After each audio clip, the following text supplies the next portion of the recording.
ဒီနေ့တော့ကရန်နေရင်းနဲ့ကျုံပြမယ်ပေါ့နော်ရော့အမနှစ်ယောက်တော့နှစ်ယောက်တော့ပါတယ်အဲ့တော့တက်ပြမလို့တော့တက်ပြမလို့တော့ကင်းတော့ဒီဆောင်ပြန်ကြည့်လို့အော်အနေထပ်ပြမယ်ပေါ့နော်အခုလိုနဲ့ပြေရောအမစကွက်3ယောက်ရသွားပါတယ်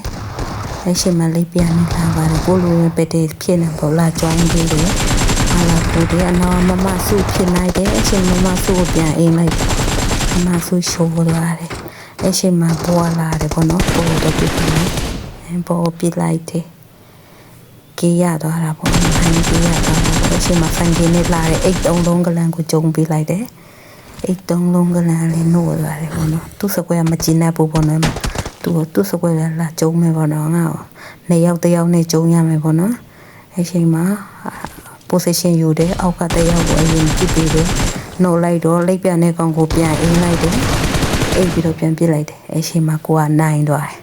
အချိန်မှကိုလိုလာစိတ်အေးတဲ့ကောင်းလိုက်တာတဲ့အမကောင်းလိုက်တာတဲ့ဘာညာရောငါ့ကိုမြောက်ပြောတယ်အချိန်မှပြစ်တန်တွေကြားနေတယ်ပေါ့နော်ဟိုခါအိုဘက်မှာပြစ်တန်တွေကြားနေတယ်အချိန်မှကျမအမြောက်လေးမခံဘူးလိပ်ပြနဲ့တော့အုပ်ပြမယ်ပေါ့နော်လိပ်ပြနဲ့တော့အုပ်ပြမယ်